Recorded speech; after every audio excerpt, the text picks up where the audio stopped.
Ya, halo followers, welcome back di podcast Tiang Jauh, podcast bola untuk semua dari Popo on the Radio. I'm your host, Popo Kusen, bukan pandit, hanya orang yang mencintai sepak bola. Makanya gue bilang ini untuk semua sih, walaupun untuk khususnya I guess pecinta Liga Inggris ya. Dan ngomong-ngomong soal Liga Inggris, gila, gue ini memang gak salah sih ya, gue tuh ngefans banget sama Liga Inggris dibandingkan liga-liga yang lain. Soalnya memang penuh drama sih, dan pada dasarnya kan manusia itu di dunia ini menyukai drama ya. Dan itu yang terjadi di weekend Liga Inggris kemarin. Ada banyak drama, mulai dari Arsenal seri sama Liverpool. Di situ si Andy Robertson, pemainnya Liverpool, disikut sama hakim garis. Drama yang pertama. Terus drama yang kedua, karena Arsenal seri sama Liverpool, maka nanti waktu mereka ketemu sama City 26 April atau 25, pokoknya tanggal 20-an, itu akhir bulan. Itu kalau mereka kalah sama City dan Arsenal sama City sama-sama menang di pertandingan sisanya mereka, maka juara liganya kemungkinan besar adalah City dengan selisih gol lebih bagus 5 gol dibandingkan Arsenal. Nah, drama selanjutnya adalah si Rashford menyusul Luke Shaw menjadi cedera juga. Dia cedera groin, mirip kayak cederanya Haaland kemarin. Bedanya Haaland sempat istirahat 2 minggu kan gara-gara international break. Nah si MU ini enggak. Minggu ini nanti tengah minggu langsung main Europa League, terus weekend nanti main Premier League lagi, dan ada FA Cup di weekend depan, ada Europa League lagi. Pokoknya itu drama selanjutnya. Martial tapi udah sembuh lagi ya, jadi kita lihat nanti ya. Terus drama lagi apa ya? Oh ya, drama VAR. Lagi-lagi VAR drama kali ini di pertandingan Tottenham lawan Brighton. So nanti kita akan bahas itu semua di review EPL weekend ini. So langsung aja kita mulai dulu Tiang Jauh.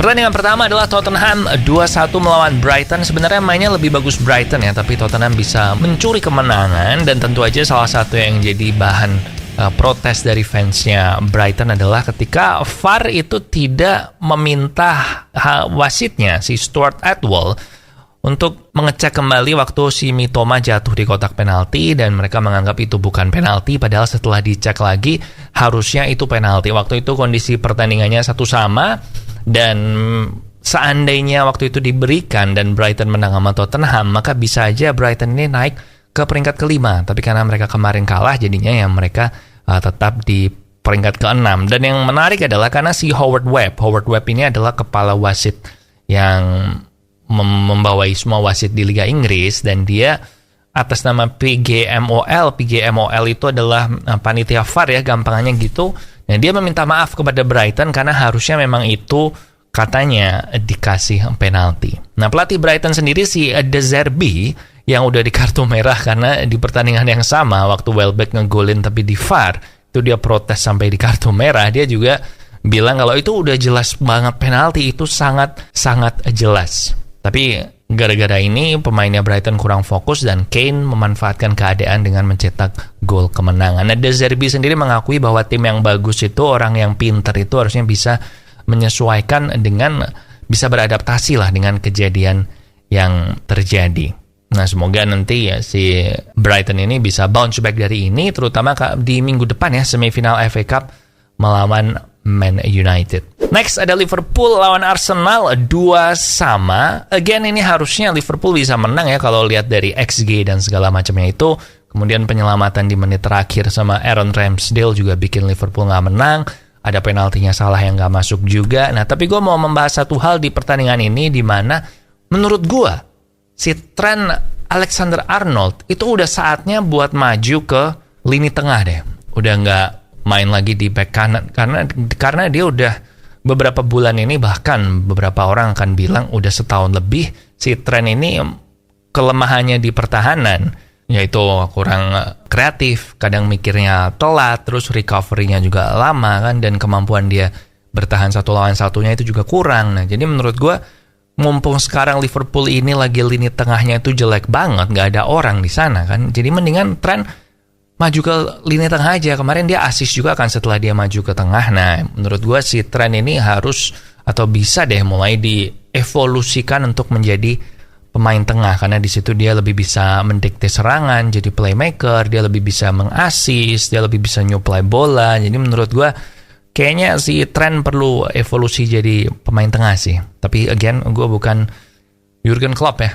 Tapi coba deh Klopp, kalau lo nonton tiang jauh, coba dipertimbangkan. Next ada Wolves lawan Chelsea 1-0. Dan again, Lampard balik lagi. Ini pertandingan pertama Lampard sebagai caretaker Chelsea. Dan memang terbukti kalau Chelsea itu memang jelek, man. Dan salah satu pemain yang bisa dibilang sangat mengecewakan adalah Raheem Sterling. Sterling ini musim ini main 21 pertandingan untuk Chelsea, hanya mencetak 4 gol dan 2 assist. Dia waktu di bawah Graham Potter memang mainnya nggak konsisten. Dan sebenarnya Lampard kemarin tuh ngasih kesempatan banget buat Sterling untuk bersinar lagi, karena Lampard balik ke formasi 4-3-3 kan. Kemudian si Sterling dipasang di sayap kanan, yaitu posisi yang memang dia biasa main kan, baik di timnas maupun di Man City dulu. Tetapi dia nggak bisa ngapa-ngapain juga.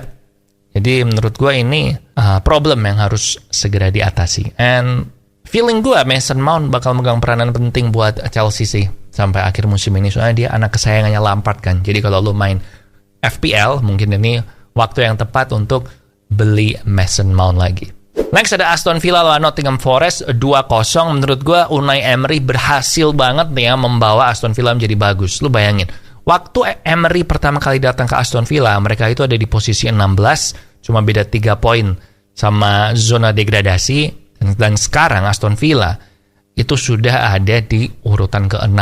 Dan termasuk salah satu tim yang berpeluang banget untuk mendapatkan tiket ke Eropa. Nah bahkan Kapten Aston Villa John McGinn juga bilang, tahun lalu gue ngerasain ya gimana bertempur di zona degradasi. Dan tahun ini gue memang kita harus tetap melakukan pekerjaan yang baik biar nggak terseret ke zona degradasi lagi. Tapi sekarang waktu sedikit ada jarak, gue ngerasa memang lebih enak ya nggak terancam degradasi itu.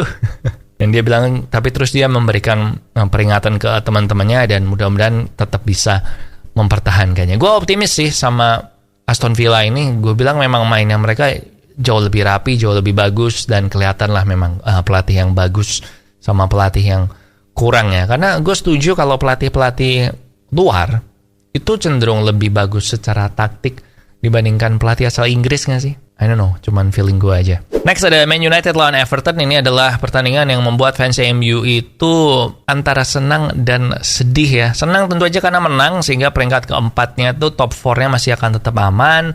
Anthony Martial juga balik lagi, Christian Eriksen main lagi. Jadi kayak kalau Anthony Martial bisa fit sampai akhir musim, gue bilang ini akan seolah-olah jadi pemain baru sih. Lu bayangin, Martial kemarin main dan 11 menit kemudian dia ngegolin. Jadi musim ini Martial ini tampil 17 kali. 17 kali itu bukan 17 kali 90 menit ya, tapi 17 kali tampil dan dia ngegolin 7. Bandingin dengan Wout Weghorst yang main 20 game, golnya juga cuma 2, nggak ada yang di Liga, golnya di Carabao sama Europa. Dua-duanya gol rebound. Jadi adanya Martial balik lagi ini menurut gua oke sih. Nah, yang disayangkan adalah karena Rashford kemarin cedera. Dan si Ten Hag waktu ditanyain soal ini, kenapa kok abis lu 2-0 lu gak narik Rashford keluar nih biar gak kena cedera. Nah dia bilang, sebenarnya gue sempat kepikir kayak gitu, tapi si Rashford sama Martial sama Sancho ini kan adalah 3 depan startingnya Erik Ten Hag waktu preseason kan. Dan dia ngerasa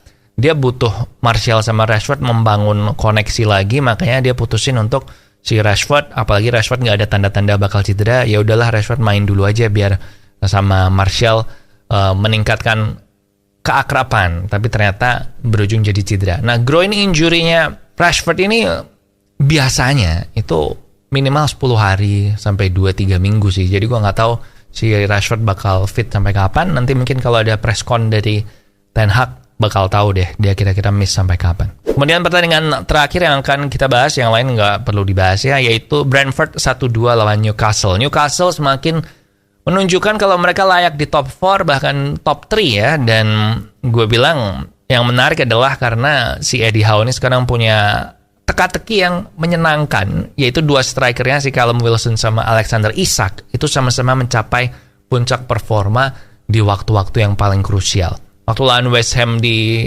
tengah minggu kemarin, Callum Wilson masuk dan dia main bagus, ngegolin 2. Kemudian weekend kemarin di babak pertama Alexander Isak main, tapi Newcastle mainnya kurang bagus kan, dan khawatir kalah sama Brentford. Dan di babak kedua Callum Wilson dimasukkan dan mereka main bareng. dan hasilnya menang. Nah, si Eddie Howe sendiri habis pertandingan bilang, memang dari formasi kita biasanya kita main satu striker sih, jadi sulit buat mereka main pertandingan bareng dari menit pertama. Tapi kalau di babak kedua butuh sesuatu, absolutely kita bisa mainkan dua pemainnya bareng-bareng. Jadi si Newcastle ini akan punya nggak cuma plan A, plan B, tapi juga plan C dengan cara memainkan Isak dan Callum Wilson ini bareng-bareng. So itu dia review weekend kemarin ya. Gue bilang masih akan seru Liga Inggris ini, dan minggu ini ada pertandingan yang cukup seru lagi. Partai pilihan Popo minggu ini ya, lu bisa lihat jadwalnya ada di layar dan ada prediksi gue di situ. Nah, tapi partai pilihan Popo minggu ini adalah Chelsea lawan Brighton hari Sabtu jam 9 malam. Itu kayaknya keren. Oh, ada Aston Villa Newcastle juga sih. Well, ya itu 6:30. Jadi lu nonton Aston Villa Newcastle, terus nonton Chelsea sama Brighton, and minggunya ya kalau lu fans Arsenal atau MU ya boleh nonton. Tapi ya itu sih, partai pilihan gue dua itu, Aston Villa lawan Newcastle and Chelsea lawan Brighton. So that's it buat Tiang Jauh hari ini. Jangan lupa subscribe YouTube Popo on the Radio, share juga sama teman-teman kamu yang suka sama sepak bola juga. Kalau lo tertarik sama yang bukan sepak bola, ada podcast gue Off the Record yang ngebahas hal-hal di luar bola. And ada juga Popo on the Radio, tentu aja acara radio gue yang ngebahas hal-hal yang terjadi di dunia dalam ya setiap harinya. Oke, di sini Popo Kusen. Thank you for watching and I'll see you when I see ya.